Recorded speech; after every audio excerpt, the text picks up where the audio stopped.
Hello and welcome to YouTube channel of Prince civil service. जैसा कि आपको पता है कि हमारी एक सीरीज चल रही है जिसके तहत हम यूपीएससी के प्रीवियस ईयर क्वेश्चन पेपर का एनालिसिस कर रहे हैं। अब तक हमने 2011 एंड 12 का कंप्लीट एनालिसिस कर लिए हैं और अब 2013 के हमने दो पार्ट बना लिए हैं और अब तीसरा पार्ट हम डिस्कस कर रहे हैं।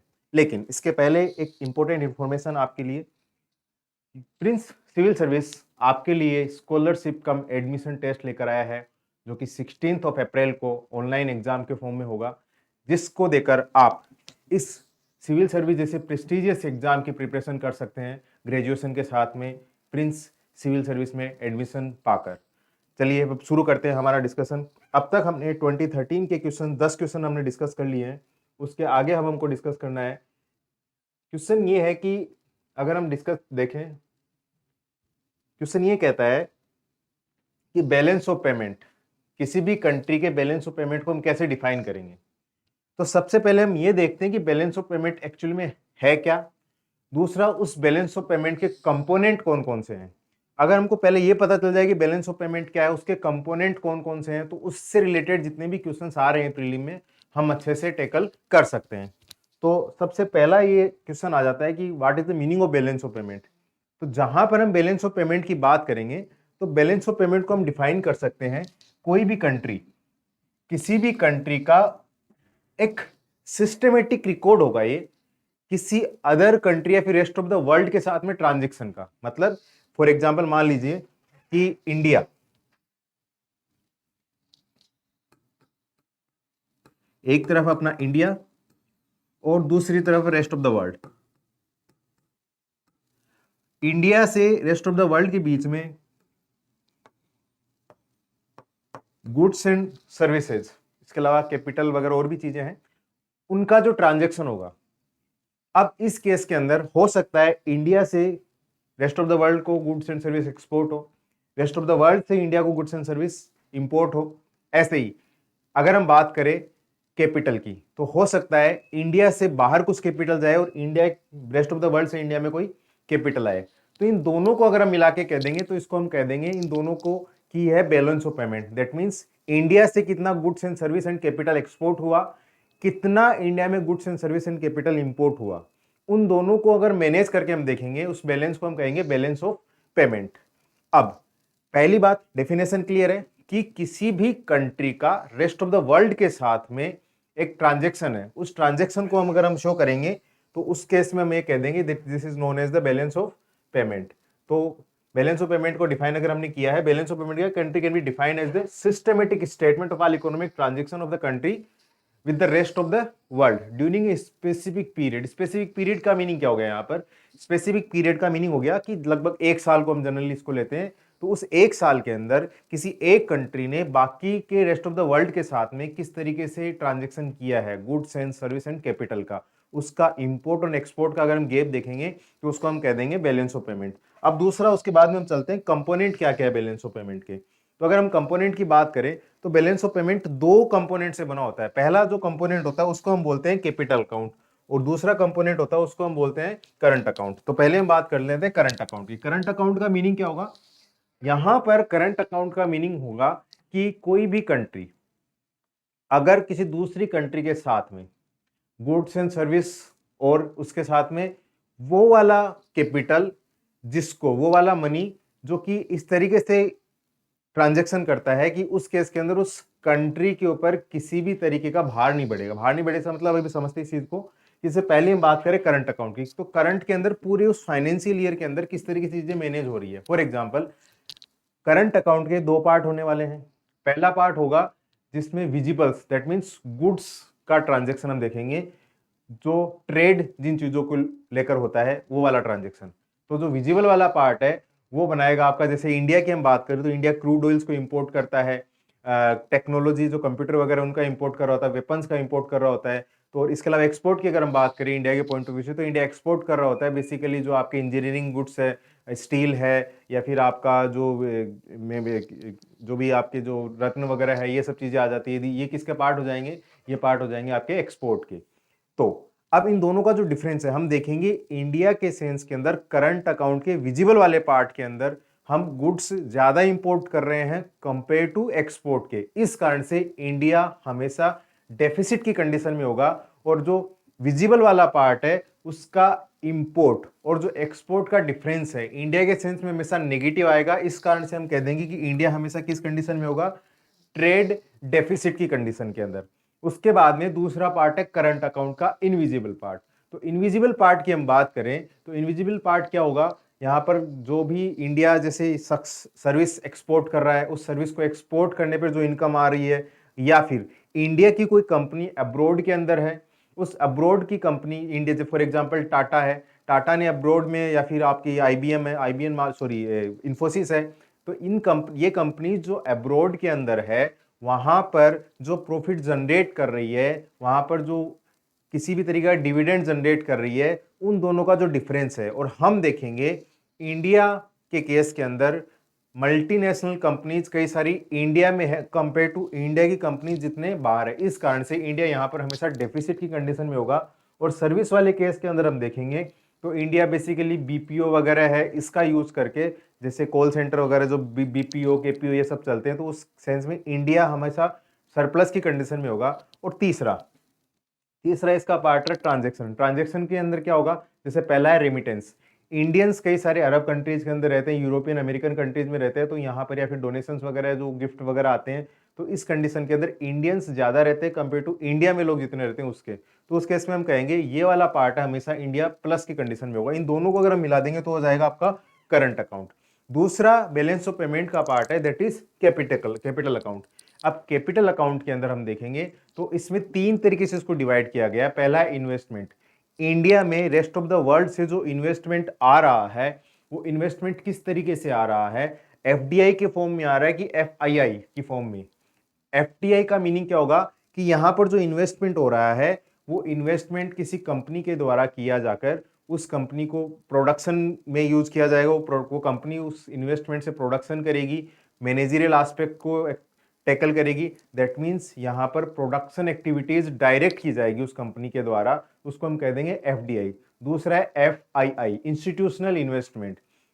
इंस्टीट्यूशनल इन्वेस्टमेंट में क्या होगा, सेकेंडरी शेयर मार्केट के अंदर इन्वेस्टमेंट किया जाएगा किसी पर्टिकुलर पर्सन के द्वारा या फिर किसी इंस्टीट्यूशन के द्वारा, किसी इंडियन कंपनी के शेयर परचेज किए जाएंगे। और यहां पर क्या होगा, डायरेक्ट इन्वॉल्वमेंट नहीं होगा डिसीजन मेकिंग के अंदर और ना ही प्रोडक्शन एक्टिविटीज के अंदर, उसको हम कह देंगे एफआईआई या फिर फॉरेन इंस्टीट्यूशनल इन्वेस्टमेंट।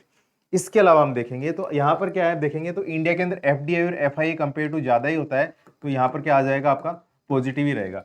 तीसरा उसके बाद में loans, external commercial borrowing. Government जो अदर कंट्रीज से जो बोरोइंग लेता है उसको बोलते हैं एक्सटर्नल कॉमर्शियल बोरोइंग।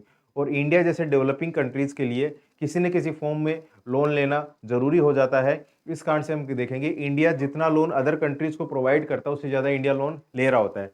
तो इसका नेक्स्ट पार्ट है आपका जो एनआरए है, इंडिया के वो लोग जो कि अदर कंट्रीज में रिसाइड कर रहे हैं, नॉन रेजिडेंट इंडियन, वो अपने इंडिया के अंदर किसी बैंक अकाउंट में जो मनी का ट्रांजैक्शन करते हैं वो इसका पार्ट हो जाएगा तीसरा। ये ओवरऑल पार्ट आपका बनता है बैलेंस ऑफ पेमेंट का। अब इस बैलेंस ऑफ पेमेंट के अंदर दो पार्ट हमने बताए, current account and capital account. Current account में जो विजिबल वाला पार्ट है इंडिया उसमें डेफिसिट की कंडीशन में रहता है, इसलिए देखेंगे इंडिया लगभग एक 2004 को छोड़कर हमेशा ट्रेड डेफिसिट की कंडीशन में ही रहा है। ओके, और अब चलते हैं उसके बाद में अपन क्वेश्चन के ऊपर। पहला पार्ट हमने देखा इस क्वेश्चन का, इसकी डेफिनेशन ये कहती है कि बैलेंस ऑफ पेमेंट का मीनिंग होगा किसी भी कंट्री का रेस्ट ऑफ द वर्ल्ड के साथ में ऑल इंपोर्ट और एक्सपोर्ट का क्या होगा, एक पर्टिकुलर टाइम पीरियड के अंदर ट्रांजेक्शन कितना होगा, तो इसका आंसर हो जाता है आपका ए। उसके बाद में चलते हैं नेक्स्ट क्वेश्चन। नेक्स्ट क्वेश्चन अपना ये कहता है कि आरबीआई का क्या क्या काम है, क्या क्या फंक्शन आरबीआई के। तो ये फंक्शंस की अगर हम बात करें आरबीआई की तो डिफरेंट डिफरेंट फंक्शंस है, लेकिन सबसे पहला एक फंक्शन तो क्या है, पहला फंक्शन है आरबीआई का काम है मॉनेटरी पॉलिसी के थ्रू जो लिक्विडिटी का ट्रांजैक्शन को मैनेज करना।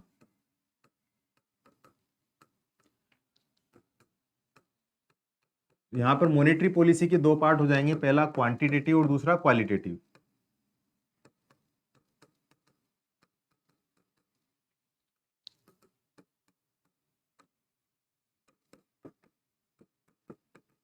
अगर हम बात करें क्वांटिटेटिव पार्ट की तो इसमें जो सबसे पहला पोर्शन आएगा that is liquid adjustment facility, LAF, जिसके दो पार्ट होंगे आपके, रेपो रेट और दूसरा होगा रिवर्स रेपो रेट। उसके बाद में एक देखेंगे तो आएगा लीगल रिजर्व रेशियो, इसके दो पार्ट हो जाएंगे आपके, CRR और दूसरा SLR। इसके अलावा तीसरा पार्ट हम देखेंगे वो हो जाएगा आपका ओपन मार्केट ऑपरेशन। उसके बाद में नेक्स्ट अगर हम पार्ट की अगर हम बात करें तो आ जाएगा मार्जिनल स्टैंडिंग फैसिलिटीज। अब आ जाते हैं क्वांटिटेटिव टूल्स के बाद में सीधा क्वालिटेटिव टूल्स। क्वालिटेटिव टूल्स की हम बात करें तो यहाँ पर सबसे पहला टूल आएगा उसका, that is moral suasion.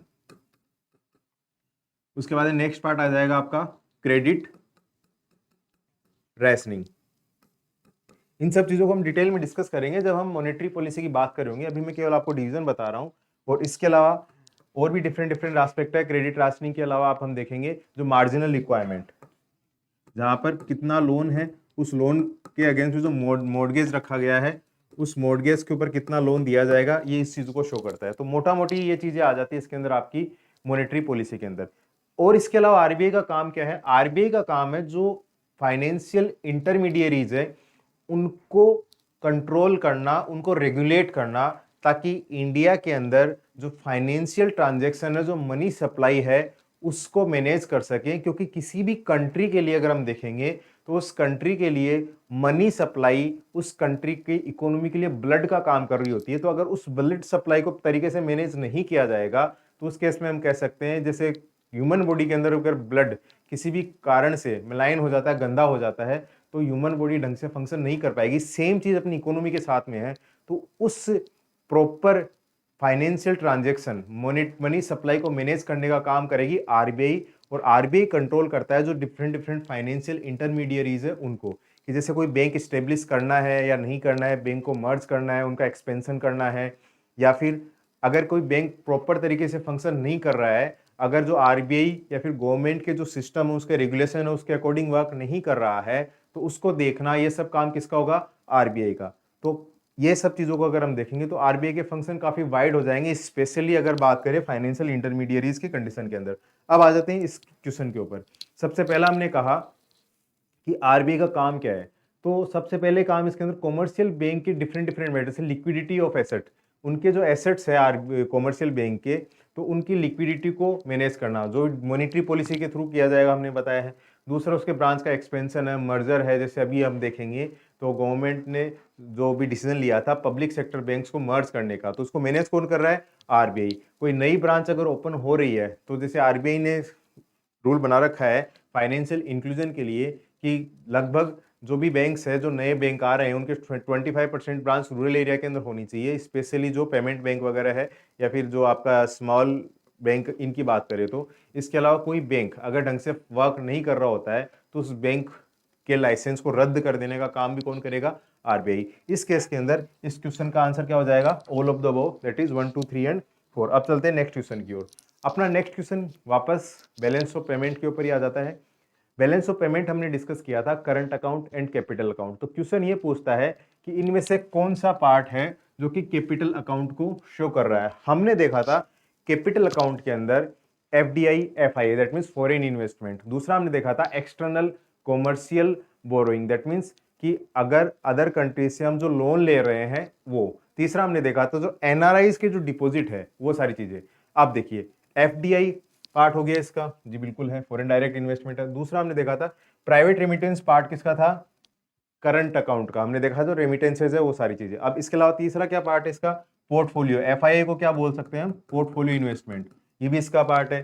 Foreign loans, ये भी इसका पार्ट है। तो आंसर क्या हो जाएगा? 1 2 एंड 4, दैट इज बी। बिल्कुल सिंपल क्लासिफिकेशन है। उस क्लासिफिकेशन को अगर हमने देखा होता, अगर आपने ढंग से समझा होता, तो यहाँ पर चीजें बिल्कुल से क्लियर होती। और यूपीएससी में यही कह रहा हूँ आपको, कई क्वेश्चन एकदम बेसिक टाइप की क्वेश्चन पूछ रही होती है, उसमें वहां पर बिल्कुल डिटेल एनालिसिस की जरूरत नहीं है। आपको बेसिक कॉन्सेप्ट अगर आपको क्लियर है तो वहां से क्वेश्चन हो जाएंगे। अब देखिए ये क्वेश्चन है।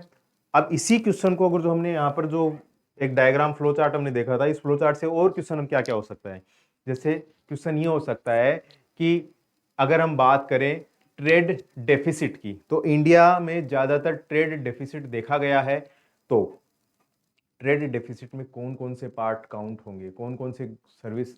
अब जैसे मान लीजिए सर्विस की बात करें तो क्या ट्रेड ट्रेड डेफिसिट के अंदर आएगी? बिल्कुल नहीं। यहाँ पर केवल और केवल विजिबल गुड्स, विजिबल की बात करेंगे, जो विजिबल आइटम्स है वहां से इंडिया को ट्रेड डेफिसिट देखने को मिलेगा। या फिर इसके अलावा हम बात करें केवल करंट अकाउंट की, तो करंट अकाउंट के अंदर रेमिटेंस है, डोनेशन है, गिफ्ट्स है, या फिर जो गुड्स है, विजिबल आइटम्स है, उनका इंपोर्ट एक्सपोर्ट है, ये सारे के सारे किसका पार्ट हो जाएगा? आपका करंट अकाउंट का। और देखिए इंडिया में कंप्लीट कन्वर्टेबिलिटी है करंट अकाउंट की, लेकिन कैपिटल अकाउंट को इंडिया मैनेज कर रहा होता है। इसी कारण से हम देखेंगे जो एफडीआई वगैरह आ रही होता है वहां पर क्या होता है, गवर्नमेंट ऑफ इंडिया की सहमति होती है उसमें। एक तो डायरेक्ट रूट होता है, दूसरा इनडायरेक्ट रूट होता है, जो कि गवर्नमेंट ऑफ इंडिया के थ्रू होके आएगा कि कौन सी के अंदर कितना एफडीआई आना है। अलग अलग जो भी प्रोडक्शन एक्टिविटीज है उनके लिए गवर्नमेंट ऑफ इंडिया ने अलग अलग एफडीए की पॉलिसीज अपना रखी। कहीं कहीं पर 100% एफडीए अलाउ कर रखा है, कहीं कहीं 49% है। वो जब आगे इससे रिलेटेड कोई टॉपिक आएगा एफडीए के लिए हम एक अलग से सेक्शन लेंगे, वहां पर हम इन चीजों को डिस्कस करेंगे। इसी तरीके से अगर हम यहाँ से फंड बोरो कर रहे हैं, जैसे फॉर एग्जांपल अगर हम कॉन्स्टिट्यूशन की बात करें तो कॉन्स्टिट्यूशन के अंदर इंडिया के कॉन्स्टिट्यूशन में स्पेशली कहा गया है कि state government direct foreign countries से लोन नहीं ले सकते हैं। दैट मीन्स यहाँ पर क्या है, कैपिटल अकाउंट को मैनेज करने की कोशिश की गई है। तो इस तरीके के क्वेश्चन आते हैं, यूपीएससी बार बार इस तरीके के क्वेश्चन पूछ रहा होता है।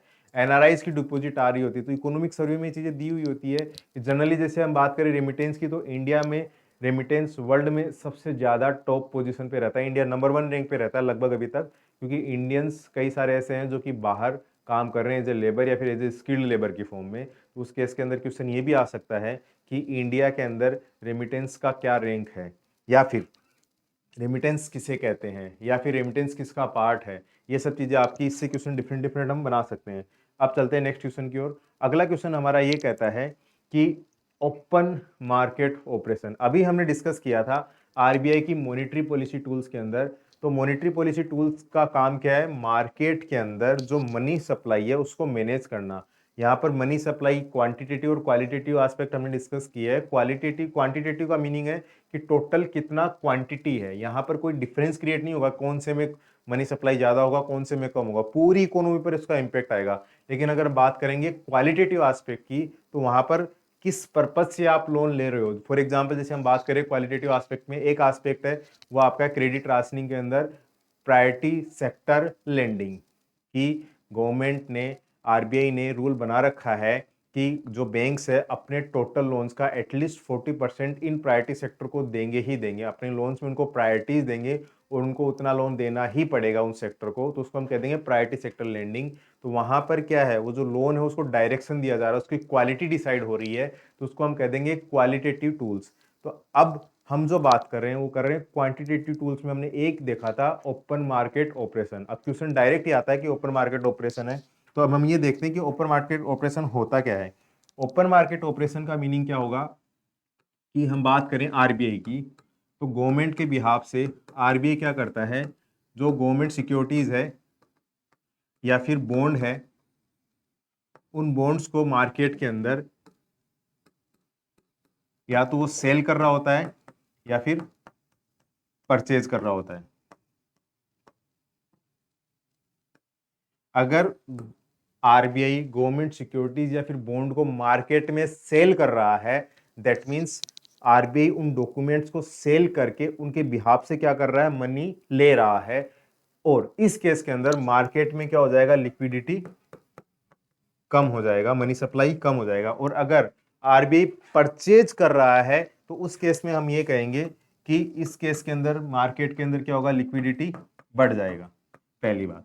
दूसरी बात, ये सब चीजें आरबीआई क्यों कर रहा होता है, आरबीआई क्यों ओपन मार्केट ऑपरेशन का यूज कर रहा होता है, तो मार्केट के अंदर मनी सप्लाई को मैनेज करने के लिए आरबीआई ओपन मार्केट ऑपरेशन को देख रहा होता है। जैसे फॉर एग्जांपल जैसे डिमोनेटाइजेशन हुआ था तो आरबीआई ने ओपन मार्केट ऑपरेशन का यूज किया था। ऐसे ही अगर बहुत ज्यादा इंडिया के अंदर फॉरेन करेंसी आ रही है, एफडीआई आ रहा है, तो उस केस में अंदर क्या होगा, उसके पैरेलल इंडिया को यहाँ पर रुपीज को जनरेट करना होता है आरबीआई को। तो यहाँ पर क्या, आरबीआई उसके पैरेलल रुपीज को जनरेट तो कर रहा होता है, प्रिंट तो कर रहा होता है, लेकिन मार्केट के अंदर क्योंकि बहुत ज्यादा एक्सेस लिक्विडिटी नहीं बढ़ जाए, इस कारण से आरबीआई क्या कर रहा होता है, ओपन मार्केट ऑपरेशन टूल का यूज करके उस लिक्विडिटी को सक करेगा। तो यहाँ पर क्या होगा, लिक्विडिटी को सक करने के लिए, मार्केट में लिक्विडिटी को कम करने के लिए आरबीआई का काम है गवर्नमेंट सिक्योरिटीज बॉन्ड को सेल करना मार्केट के अंदर, अगर वो सेल करेंगे तो आरबीआई के पास में वो क्या होगा, लिक्विडिटी आरबीआई के पास में आ जाएगी, मनी आरबीआई के पास में आ जाएगी। और अगर मार्केट के अंदर मनी सप्लाई बढ़ाना होगा तो आरबीआई क्या करेगा, ओपन मार्केट ऑपरेशन के through bond and government securities को क्या करेगा,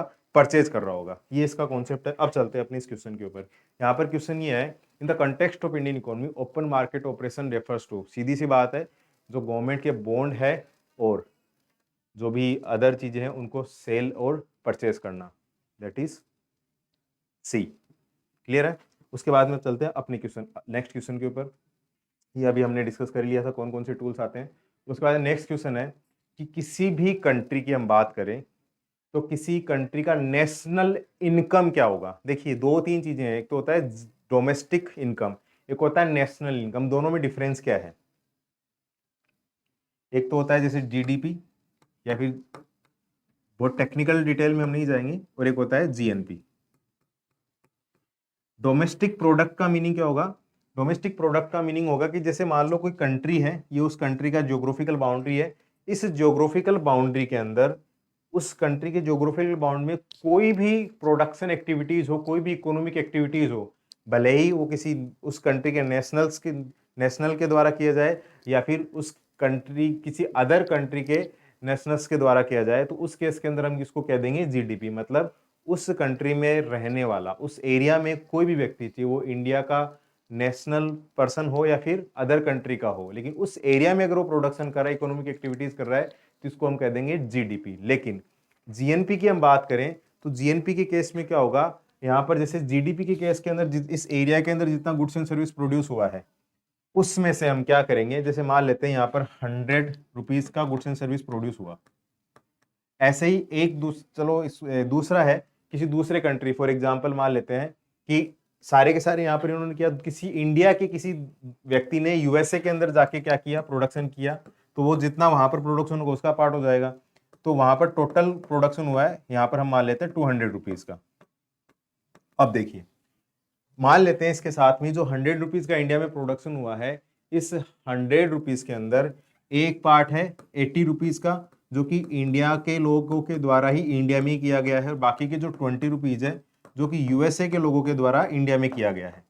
ऐसे ही इस 200 के अंदर हम मान लेते हैं कि 160 ये वाला प्रोडक्शन है, ये तो किया गया है यूएसए के लोगों के द्वारा यूएसए में, और जो बाकी का जो 40 है ये किया गया है इंडिया के लोगों के द्वारा यूएसए में। तो अब हम बात करेंगे जब जीएनपी की, तो यहाँ पर क्या होगा, ये वाला पार्ट जो यूएसए के लोगों ने इंडिया में सेंड कर दिया है इसको हम घटा देंगे, और ये वाला पार्ट जो कि इंडिया के लोगों ने यूएसए से इंडिया में सेंड कर दिया है उसको हम ऐड कर देंगे। तो यहाँ पर इंडिया का जीएनपी क्या हो जाएगा, जीएनपी से मतलब हो जाएगा किसी भी कंट्री में जो गुड्स एंड सर्विस प्रोड्यूस हो रहा है उसको तो हम कह देंगे जीडीपी, और जीएनपी क्या हो जाएगा, उस कंट्री के जो नेशनल्स है उनके द्वारा कहीं पर भी जो गुड्स एंड सर्विस प्रोड्यूस किया गया है उसको हम कहेंगे आपका जीएनपी। तो कहीं पर भी किया गया हो उसको ही हम काउंट करेंगे, किसी अदर कंट्री के नेशनल्स का अपने इंडिया के अंदर अगर प्रोडक्शन किया गया गुड्स एंड सर्विस का उसको काउंट नहीं करेंगे। उस केस के अंदर इसका आंसर क्या हो जाएगा आपका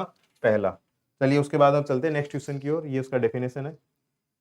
नेक्स्ट क्वेश्चन है कि किसी भी कंट्री को अगर अपने डेमोग्राफिक डिविडेंड का बेनिफिट लेना है तो उस केस में उसको क्या करना होगा।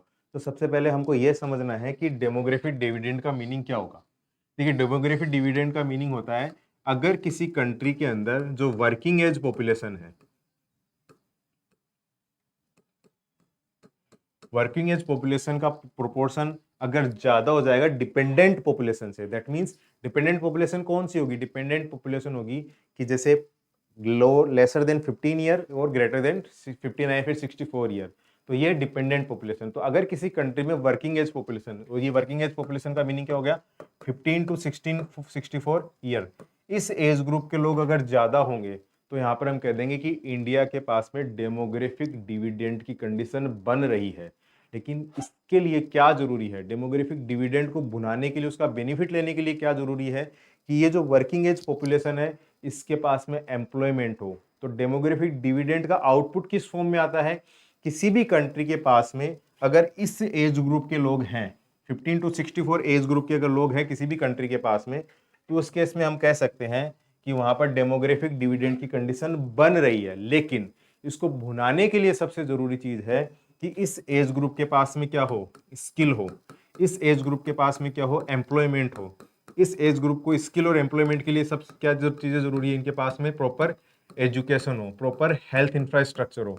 अगर ये सब चीजें होगी तो हम कह देंगे डेमोग्राफिक डिविडेंड का हम बेनिफिट ले रहे हैं, लेने की पॉसिबिलिटी में है। और साथ में जब डेमोग्राफिक डिविडेंड की कंडीशन होती है तो देखिए ये एज ग्रुप किसी कंट्री में ज्यादा होगा डिपेंडेंट पॉपुलेशन से ज्यादा, और जब इसके पास में एम्प्लॉयमेंट होगा, अर्निंग होगी, तो ये क्या होगा, इसका एक्सपेंडिचर होगा। दैट मींस ओवरऑल हम क्या कह देंगे, इससे क्या किसी कंट्री की ग्रोथ रेट क्या होगी, लगातार इंक्रीज होने वाली है। तो डेमोग्राफिक डिविडेंड से ग्रोथ रेट इंक्रीज होती है, इकोनॉमिक एक्टिविटीज क्या होती है, लगातार इंक्रीज हो रही होती है। लेकिन डेमोग्राफिक डिविडेंड को बनाने के लिए सबसे इंपॉर्टेंट चीज है इस एज ग्रुप के पास में स्किल होना चाहिए, एम्प्लॉयमेंट होना चाहिए, एजुकेशन हेल्थ फैसिलिटीज प्रॉपर होनी चाहिए।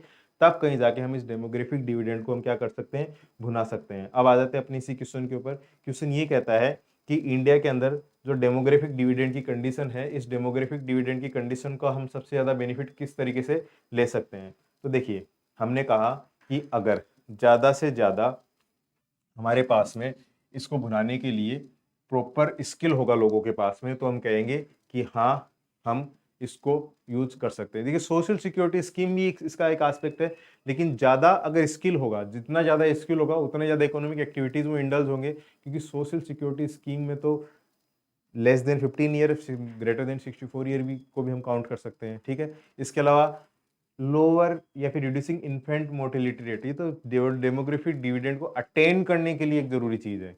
ठीक है, लेकिन डेमोग्राफिक डिविडेंड का बेनिफिट लेना है तो सबसे ज्यादा जरूरी क्या हो जाएगा, स्किल होना। चलिए उसके बाद हम चलते हैं अपने नेक्स्ट क्वेश्चन की ओर। नेक्स्ट क्वेश्चन ये कहता है कि किसी भी कंट्री के अंदर अगर ग्रोथ हमको लेकर आना है, तो उस ग्रोथ को लाने के लिए सबसे इंपॉर्टेंट एस्पेक्ट क्या है, कौन कौन सी चीजें हैं। देखिए अब हम बात करें सबसे पहले इकोनॉमिक ग्रोथ की।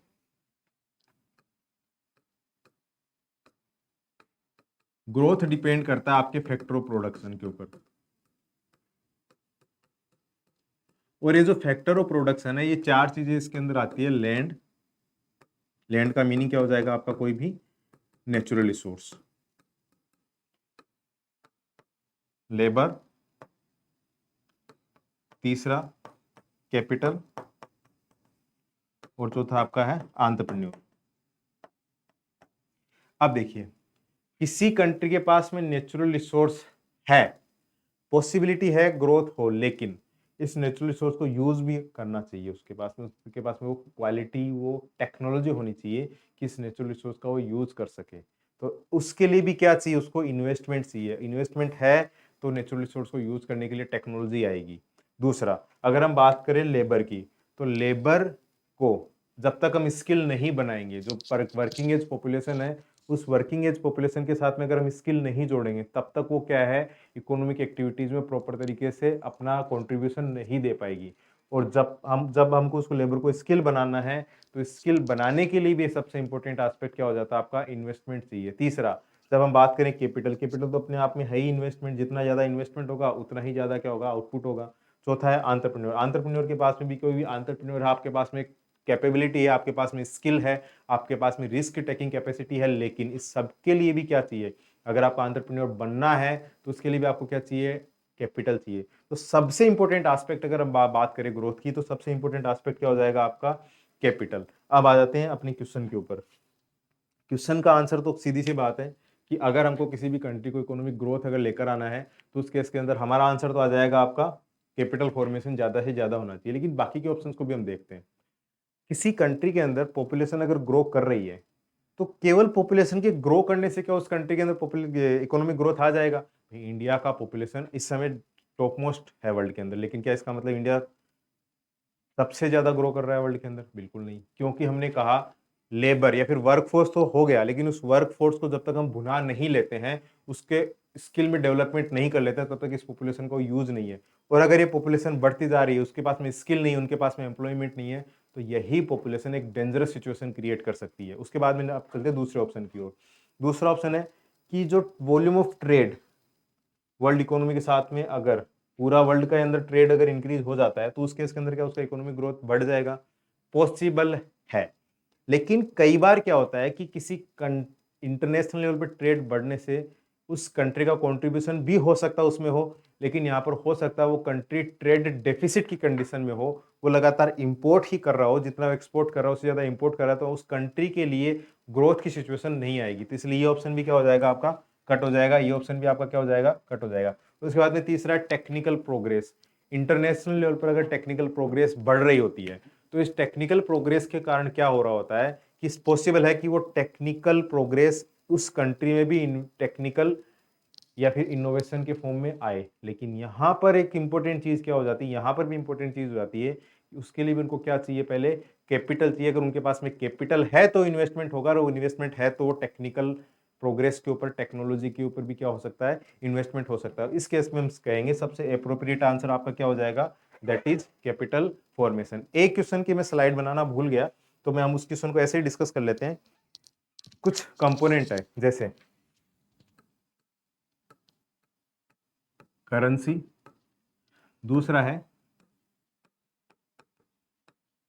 सेविंग अकाउंट, तीसरा है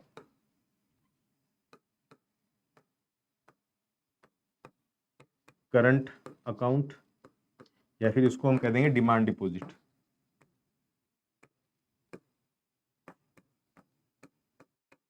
चौथा है आपका फिक्स्ड डिपॉजिट।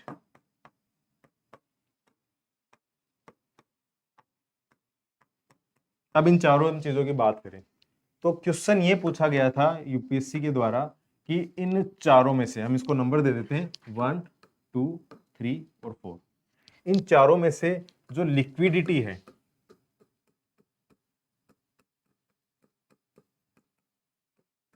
लिक्विडिटी का आपको बताना है इसके अंदर डिक्रीजिंग ऑर्डर क्या होगा, कि कौन से केस के अंदर लिक्विडिटी कम होती जाएगी।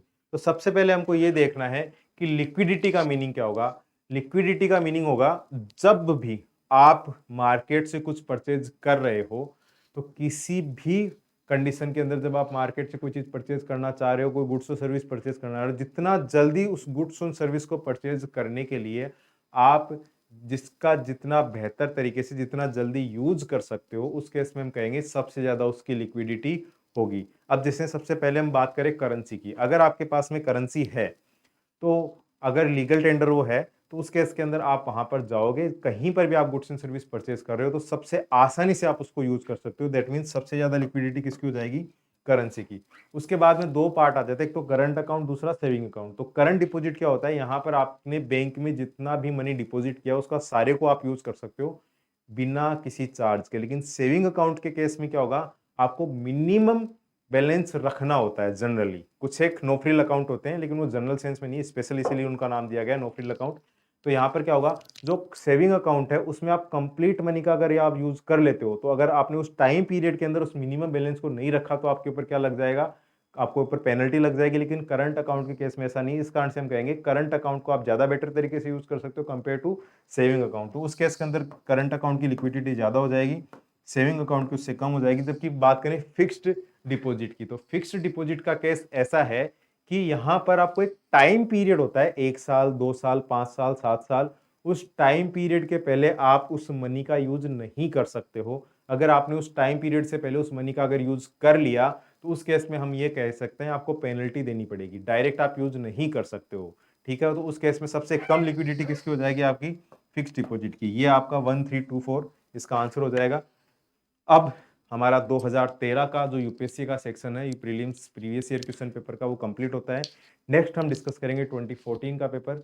अब तक हमने जो डिस्कस किया उससे रिलेटेड अगर आपको कोई क्वेरी हो तो प्लीज़ आप हमें इसके लिए बताइए, हम आपकी हर समस्या का समाधान करने का प्रयास करेंगे।